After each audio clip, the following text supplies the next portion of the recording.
அனைவருக்கும் இனிய வணக்கம். நான் உங்கள் மதுரை ராமகிருஷ்ணன்.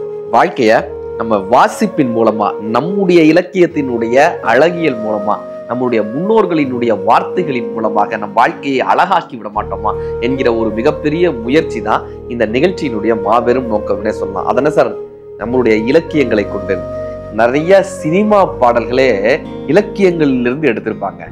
ஒண்ணுமே இல்ல, அன்னைக்கு நான் குதிரையில வரும்போது அந்த அருவியில குளிச்சுக்கிட்டு இருந்தது நீதானே அப்படின்னு ஒருத்தர் கேட்கிறாரு.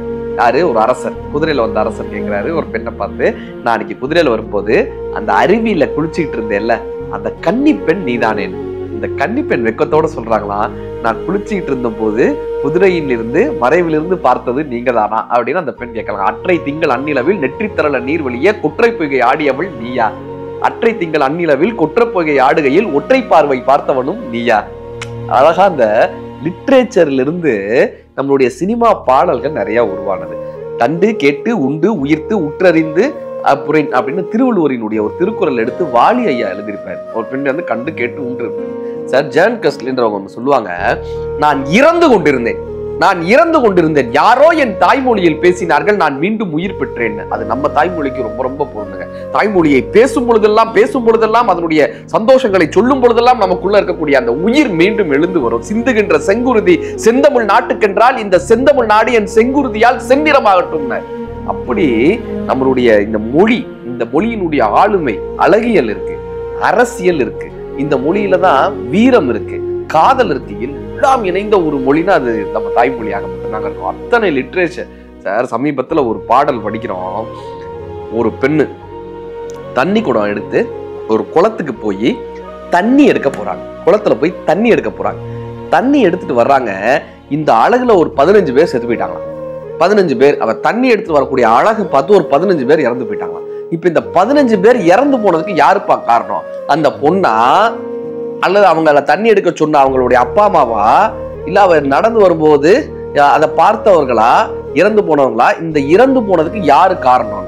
அப்ப இந்த கவிஞர் எழுதுறாரு, அந்த பொண்ணும் காரணம் இல்ல, அவளை பார்த்தவர்களும் காரணம் இல்ல, அவங்க அப்பா அம்மாவும் காரணம் இல்ல.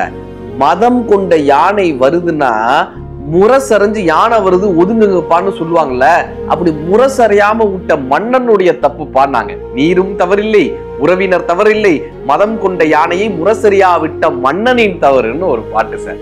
இப்ப ஒரு யானை வருதுன்னா முரசறிஞ்சு சொல்லுவாங்களப்பா, அப்படி இந்த அழகான ஒரு பெண் வராப்பான்னு முரசறிஞ்சு சொல்லணுமா? தண்ணி எடுக்க வரா, எல்லாரும் ஒதுங்கிக்கங்க, இவ்வளவு யாரும் பார்க்காதீங்கன்னு முரசறிஞ்சு சொல்லியிருந்தாங்கன்னா இந்த சாவை தடுத்திருக்கலாம்ப்பா, இந்த இறப்பை தடுத்திருக்கலாம்ப்பான்னு ஒரு புலவர் எழுதியிருக்காருங்க. அழகியலினுடைய உச்சம். இதே மாதிரி இன்னொரு உச்சம் என்னப்பான்னா, சோழ மன்னனை பாக்குறதுக்காக, சோழ மன்னன் பெரிய மன்னன்ல, அவனை பாக்குறதுக்காக சிற்றரசர்கள்லாம் வந்து நிக்கிறாங்க. சிற்றரசர்கள்லாம் கியூல நின்றுட்டே இருக்காங்க. இப்ப ரொம்ப நேரமா சிற்றரசர்களை உள்ள விடவே இல்லை. இப்ப அவர் கேட்கிறாரு வாயில் காப்பாளன்ல, ஏன்ப்பா உள்ள விட மாட்டீங்கன்னு.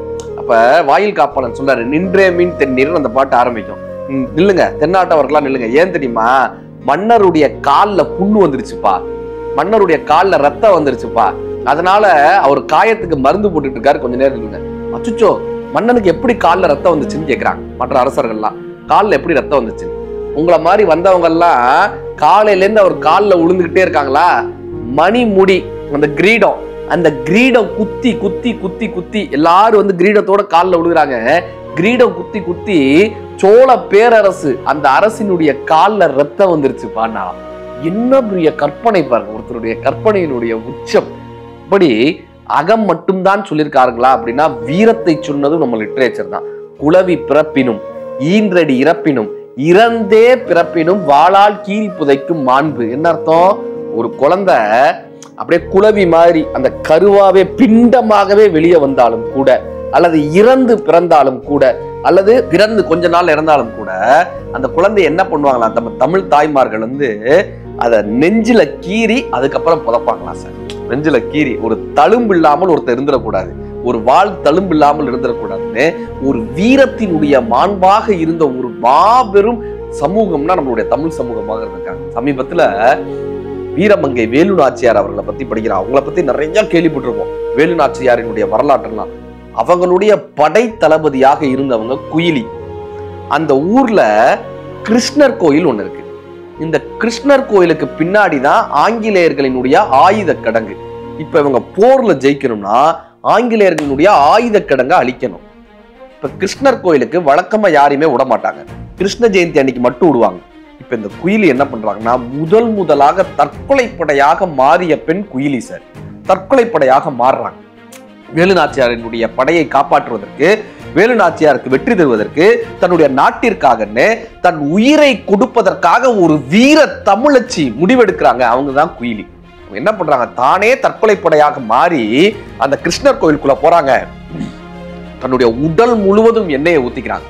உடல் முழுவதும் எண்ணெயை ஊற்றி தீப்பற்றி அந்த ஆயுத கிடங்குக்குள் விழுந்து அந்த ஆயுத கிடங்களை முற்றிலுமா அழிச்சு தன்னுடைய ராணியான வேலு நாச்சியாருக்கு, வீரமங்கை வேலு நாச்சியாருக்கு வெற்றியை பெற்று தருவதற்காக தன்னுடைய உயிரை கொடுத்த ஒரு வீரமங்கை குயிலி அவர்கள்.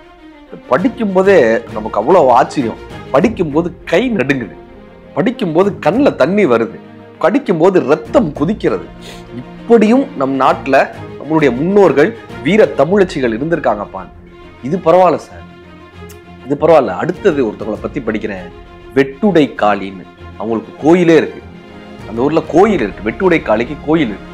வெட்டுடை காளி யாருப்பான்னா, வேலு நாச்சியார் எங்க பதுங்கி இருக்காங்கன்னு கேட்டு, அவங்களும் படை தளபதியா இருந்தவங்க குயிலி மாதிரி, வேலு நாச்சியார் எங்க இருக்காங்கன்னு கேட்டு இந்த அம்மாவை வெட்டுறாங்க சார்.